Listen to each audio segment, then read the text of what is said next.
A local park is set to reopen this weekend with the big party after millions of dollars in upgrades. Why the Lieutenant Governor of Mississippi says he collapsed today on the Senate floor, and why some in search of the Fountain of Youth swear by red light masks. This is News 5 Now.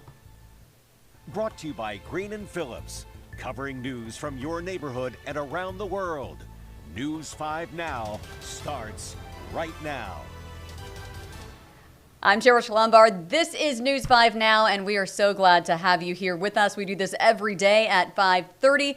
We go over our question of the day, our Facebook poll of the day, and we always start with the 5 big stories. So that's where we are going to start today.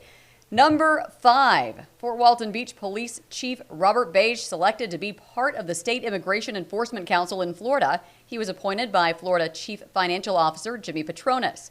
Petronas credits his experience in the Navy and Border Patrol in addition to his 30 years in law enforcement.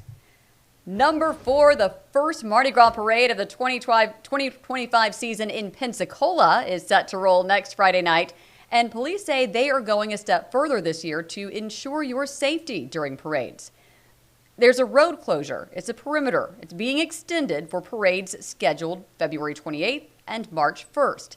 The east side boundary will be on Tarragona Street and the west side now at De Villiers Street. Mayor D.C. Reeves says he wants to increase safety measures after the New Year's Eve tragedy in New Orleans. Number 3, Mobile County's largest park will reopen this weekend, and county officials are planning a party to celebrate. Chickasaw Park closed in 2022, and after more than 3 years of work and $12 million in grants from oil and gas production in the Gulf, it's back with athletic courts ready for basketball, tennis, and pickleball, upgraded disc golf courses, new restrooms, a huge playground and splash pad, a new pavilion, and improved hiking and biking trails. That celebration you're invited to is set for Sunday afternoon at 2 o'clock. Number 2, Mississippi Lieutenant Governor Delbert Hosemann collapsed today at the state capitol in Jackson. According to our sister station there, WJTV, the governor was able to stand back up and was conscious when first responders arrived and declined hospital treatment. A statement he sent to WJTV reads, "Thank you for all the kind words and prayers. I was dehydrated and am feeling fine now. I am grateful for Mississippi's phenomenal medical professionals and am ready to go back to work tomorrow. Lesson learned, stay hydrated." Number 1. Some say they have found the Fountain of Youth in red light therapy and are buying at-home masks that can cost from a couple $100s to thousands. Medical experts say red light therapy can improve the appearance of skin, reducing wrinkles, age spots, acne, scars, and redness. They say if you decide to buy an at-home mask, make sure it is FDA approved. Now, those are your 5 big stories of the day. So, question of the day is what comes next, and it asks about the local impacts you have noticed after federal funding cuts. So, if you would like, let's go through some of those answers. And I started scrolling down kind of the middle of the page because we usually start at the top, so I figured we'd get a few more replies down here. Let's see, Lewis says, frankly, it's too early to tell. Let's see, Troy is wanting some facts. Let's see, Linda says basically kind of what Lewis was saying. It's a little too early to tell. Aaron says none so far, but they are coming.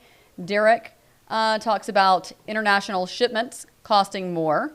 And Christopher is talking about, let's see, explain how drilling is going to bring down the cost of medicine, healthcare, food, and housing. Christopher also has some questions. Lucas says, I can smell freedom in the air for the first time in over 4 years. Jerry says, I have a lot of clover in my yard. So a lot, and Greg, exactly kind of what I'm thinking, a lot of back and forth on social media. That part, I echo. I was just thinking that part of your answer myself. So there you go. There is your question of the day. And we also have that poll of the day we always put on Facebook. Our web team comes up with these polls. And today they want to know, do you want to see Big Creek Lake reopen for recreational purposes?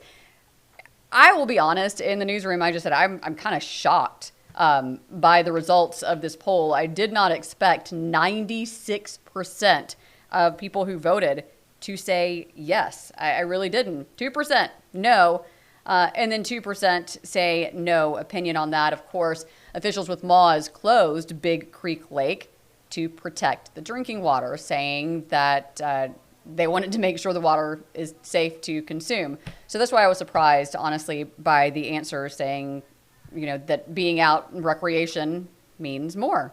Very, very interesting. So we're going to also talk about tomorrow's question of the day. With football season being over, which sports are you watching now? The poll asks if you think Kentucky Fried Chicken should get a name change after moving headquarters to Texas. So those answers you will see tomorrow live at 5:30 on News 5 Now. Thank you again for joining us. Now hope you will join us on WKRG for News 5 at 6:30. Our sister station, Gulf Coast CW, channel 55.1. That will be where you will find WKRG News 5 at 9, and then back to WKRG for News 5 at 10. Thank you again for watching, everybody. Stay safe, stay positive. Have a great day. Bye. Covering news from your neighborhood and around the world. You are watching News 5 Now, brought to you by Green & Phillips.